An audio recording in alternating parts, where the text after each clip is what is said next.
আমানু। আল্লাহু আকবার। ইমানদারের বন্ধুকে আরো জোরে বলেন কে?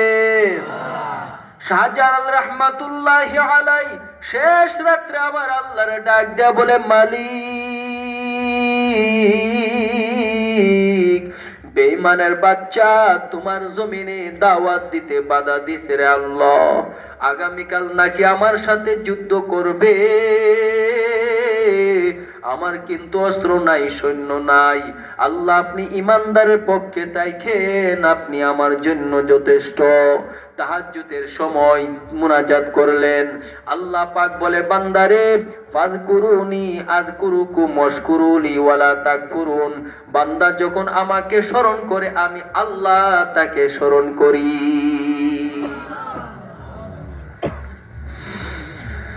শাহজালাল রাহমাতুল্লাহি আলাইহি মজলিসে দাঁড়ায়া বললেন, কে আসো?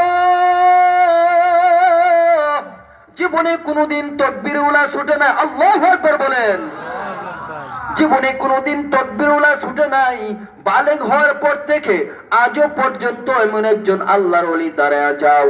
এমন সময় একজন আল্লাহর ওলি, আল্লাহর বান্দা দাঁড়ায় বললেন, হযরত, বালেগ হওয়ার পর থেকে আজও পর্যন্ত কোনদিন তাকবীর উলা ছুটে নাই। শাহজালাল রাহমাতুল্লাহি আলাইহি বললেন, আপনার পবিত্র জবান দিয়া আযান দিতে থাকেন। আযান আযান দেওয়া শুরু করলো। আল্লাহু আকবার, আল্লাহু আকবার বলতে শুরু করলেন। সিলেটের জমিন কাঁপাকাঁপি শুরু হয়ে গেল। আযানও শেষ। গৌর গোবিন্দর বিল্ডিং ভেঙ্গে বেঈমানও শেষ।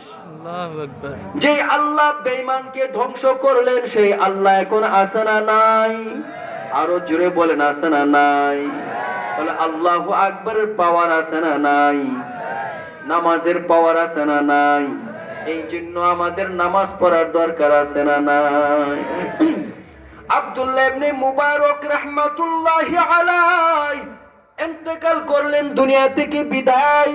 বন্ধু ঘুমের ঘরে স্বপ্নে দেখলো জান্নাতের মধ্যে হাঁটাহাঁটি করতেছে। বন্ধু জিজ্ঞাসা করলেন, ও বন্ধু, আল্লাহ পাক রব্বুল আলামিন আপনাকে জান্নাত দিছে, জানতে চাই আল্লাহ কেমন আপনাকে দামি জান্নাত দিছে?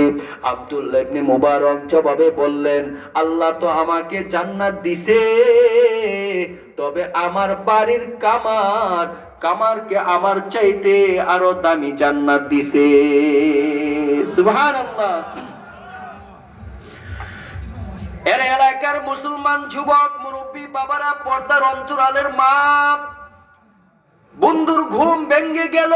বন্ধু মনে মনে ভাবলেন, যুগ শ্রেষ্ঠ বুজুর্গ আব্দুল্লাহ ইবনে মুবারক, তার চাইতে